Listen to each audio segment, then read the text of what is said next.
All right, guys, what's going on? Welcome in. So, man, today's just been an insane day, right? Aaron Rodgers, the McAfee show.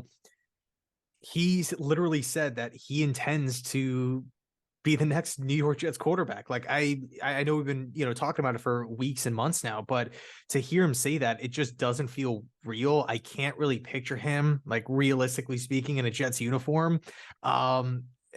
My mind is blown. I'm still almost at a loss for words. But anyway, I wanted to bring on my buddy Alex from Basaraski Productions. What's going on, man? I'm doing well. I mean, outside of this news, I've just been such an Aaron Rodgers supporter. Since he Mhm. took over in 2008, I was a 12-year-old kid, right? So like I'm still learning football, getting to know the full lengths of football. And then even before that, going back to the Brett Favre days. So man, I'm a huge Aaron Rodgers supporter. I loved every moment of his 15 years starting here. You guys are going to have, I don't know how long it's going to be for, even if it's a year or two. You're going to have an extremely talented and genuine guy. I mean, he's good for the locker room. There's all the reports saying he's not a good teammate. Those are all fake. Like this guy is a good teammate. You guys are gonna have a really good guy in the locker room. And in general, I mean, it's just surreal to me. Like you said, I expected it, but like it's not something I really like prepared myself to hear today, especially from Aaron Rodgers' mouth saying, he's done with Green Bay, thanking the fans, thanking the town, and bringing pretty much like, hey, I want to play football, and it's going to be for the New York Jets. It's still just surreal to me. It's insane, and like you said, like you've been watching like me and you are like kind of opposites. You've watched like Rodgers pretty much, like Rodgers and Favre. Like you probably Yeah. count on one hand like the amount of quarterbacks that you've seen, like Jordan Love, maybe a game, Matt Flynn. I'm trying to think of anybody else. Seneca Wallace, Scott Tolzien. That probably is the entire list. Brett Hundley, we like Jets fans, we got Yeah, like Brett Hundley. Yeah. 25 guys. Like it's insane in like the same amount of time. But Aaron Rodgers, right? 40 years old. Obviously, he's not 29. He's not going to be coming in with like 10 years left in the tank. What can, honestly speaking, at 40 years old, what can Jets fans expect from Aaron Rodgers this year? Well, I'll start off by saying this: don't look at his last years and don't go to his last year and don't go to the box score and be like, okay, he's a former shell of himself. I mean, the dude played with a broken thumb most of the year, right? He also played Mhm. with a leg injury most of the year. And he's without Devonta Adams for the entire year. So I still think he's a top quarterback in the NFL, even at 40 years old. We saw him win back-to-back MVPs, just 2 seasons ago. So, I believe the Jets are a quarterback away. So I think he will be that guy. And especially with the talent you guys have on offense, with Brees Hall, Garrett Wilson, a bunch of other guys just in general. I know you have concerns with the offensive line, which I think is a definite concern considering, the center should be on the same page as Aaron Rodgers. If you guys don't have a really good center, that's where Aaron Rodgers thrives, is catching 12 men on the defense or doing his hard count. Not as of late, but in general, like you said, it's not a 29-year-old Aaron Rodgers where you can kind of run around some of the bad offensive line play. The Packers have done a great job at surrounding him with good offensive line play. So I think that definitely needs to be addressed. But in general, I think that team is definitely set up. And I do expect Aaron Rodgers to have a really good season in New Jersey next year. Yeah, so one thing I keep seeing over and over and over again is how is Rogers going to, do with the big media because he's a private guy and he wants a space and whatnot. And obviously the Packers have a massive fan base, but the people reference New York is kind of like a different animal, like with reporters and headlines and clicks and all these different things. How do you think Aaron's going to handle that situation? Personally, I think it's being overblown a little bit. If Rodgers can come in, hit, throw the football accurately to open wide receivers and win games, that's all we're really looking for here. Like I don't want to put too much stock on like he's going to come in and it's just going to be he's going to be thrown to the wolves. It's just going to be this witch hunt against Rodgers. Well, like you said, Aaron's a private man, but he's an 18-year NFL veteran. This dude has been through it all, right? Like when he does talk, I mean, he'll say anything. So if there's any people in the media that potentially could get their feelings hurt, I mean, expect it to happen because Aaron Rodgers does not hold back.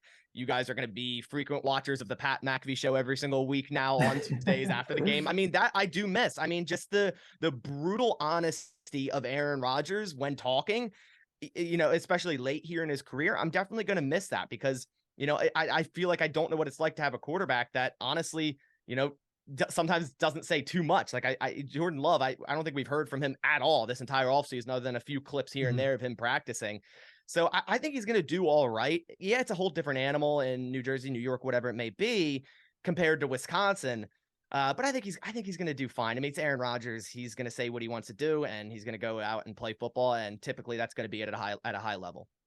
Yeah, I think one thing that would really just help, athletes, but specifically, the younger athletes that have maybe high expectations on them, just to, delete social media and stuff like that. And, just try to be, short but polite with the reporters when, it's your time to talk to them. You know what I mean? Because it's like, it can definitely get to people, to see just again, headlines and stories just absolutely roasting you like immediately right after a game, and to have to go through an entire week of practice answering questions from the same people. So, I'm looking at Rodgers. I think, you said it best. He's a veteran. And when we do take a look at the veteran players that hit the Jets after, they've spent time in the league, I'm talking about Cromartie, Josh McCown, Brandon Marshall, LaDainian Tomlinson. Everybody like seems to love and gravitate towards the organization. It seems like it's the rookies with high expectations that just don't handle it well. They're just not used to it. But aside from Aaron Rodgers, I know he's the big topic, but the Jets are also landing former Packer wide receiver Alan Lazard, and I've loved Lazard since college. I'm not saying he's a top 10 wide receiver, but he's definitely good. And you know him better than anybody. What can Jets fans expect from Alan here?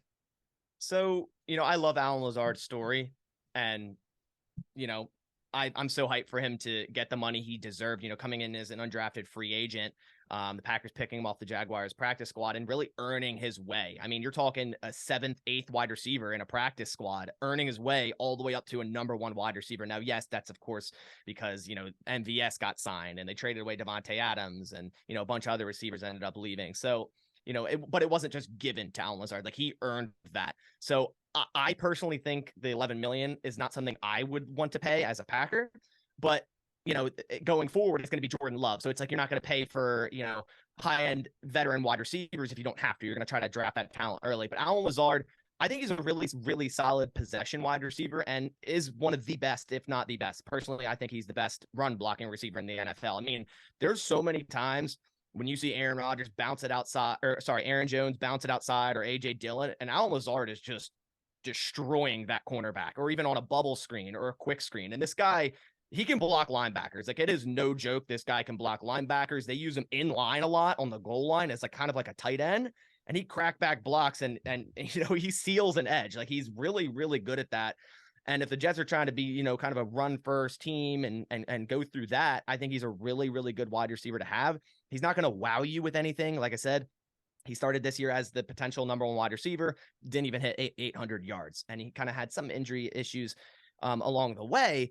And also some drop issues, but there's also times where, Aaron Rodgers would throw a 1-1 or a ball up and he would make an exceptional play on the ball. So he definitely has his flashes, but he's not that true number 1 wide receiver. I think he would be an excellent number 2, and that works out for you guys because Garrett Wilson. Right. And then really the last question that I just kind of want to pick your brain about, as far as, the time we're recording this, it's what, 4:45 here on the East Coast. Yep. The day of Rodgers getting traded. I'm not sure when this video is going to get uploaded, depending on exporting time, all these different factors. But we don't know the trade compensation, right? If you had to pay, of course, like 13 would be awesome, but specifically when we're looking at the player involved, I guess the first question, would you rather have just more draft capital or maybe less draft capital in a player? If the player is Elijah Moore, I love it. Okay. Depending on if he meshes with the Packers front office, obviously it being Matt LaFleur, Mike's brother, is a big question mark there. Another player on defense I looked into is Jordan Whitehead. The Packers have a skeleton crew at safety. And I've also seen people mentioning Jermaine Johnson. I feel like that's a pipe dream. I don't see any way, shape, or form the Jets would or should trade that guy after just drafting him, I think, at pick 24 or something like that last year. So, I want draft compensation. Obviously, I would love pick 13, but I feel like in my mind, my gut is telling me it's not going to be that. Like, I think it'll be a second or third round this year, a third next year conditional based on whether Aaron Rodgers does return for a future year, and then maybe a player, maybe not even Elijah Moore. Maybe, we get even bottom of the barrel from him, Denzel Mims. Honestly, I'm not sure. So let me throw this at you. All right. You're the Packers GM. Jets get Aaron Rodgers. We give you 43, the second round pick this year, a conditional future, so 2024 third round pick that could bump up to a second. So essentially 2 seconds if Aaron plays for 2 years, if not a second and a third. And Corey Davis, would you do that? See, the thing about Corey Davis is I feel like your guys are going to have to cut him anyways. And you guys I think it would save $9 to $10 million on cutting him. He's a cap casualty anyways. You're going to have to clear more space to get that $60 million of Aaron Rodgers. And I would be more on board with Corey Davis if you guys cut him and we signed him for a cheaper deal. But obviously, there's a lot more in play there with other teams potentially signing him. If you guys were to trade him to us, he'll have a $10.5 million cap hit on our team, which I think just doesn't make much sense going into this next year. I mean, you're already going to have to be paying right around $40 million for Aaron Rodgers not being on the team. So it doesn't really make much sense. I would honestly just take the flyer and someone like Denzel Mims over him at this point. Okay, so what about a conditional third that could jump up to a second and Elijah Moore? So 1 pick and 1 player. Ooh, the conditional like next year, so no picks this year. Yeah. I mean, I would say Elijah Moore's worth right now is maybe a third or a fourth. I mean, correct me if I'm wrong. I know he was a second round draft choice, but with, honestly, a lot of people are saying lack of production. Yeah, I think he's had 500 his rookie year and then 400 yards this year or something whatnot. But I would be happy with Elijah Moore getting the building just because the Packers don't have a slot receiver right now. Yeah, they have Samora Toure and Bo Melton on the back end of the roster, but they really don't have a slot wide receiver. So if he's included, I'm happy, but I think it would have to be him, a pick this year, maybe like a third or something, and then also that conditional. If there was no draft capital this year, I think I'd be pretty upset. Gotcha, man. Gotcha. Well, hey, actually, real quick before I let you go, what's kind of funny now that I'm thinking about it, I remember doing mock drafts. I remember thinking Elijah Moore would be a great fit for the Packers, bottom of round 1 that year. But no, crazy stuff. We'll see how it plays out. But yeah, Alex, thanks so much for hopping on, man. Yeah, man. Thanks for having me. And if you guys aren't subbed to Basaraski Productions, I'll leave all of his links down below in the description box, YouTube, Twitter, and of course, Instagram as well. Yeah, thanks so much for watching. And as always, go Jets.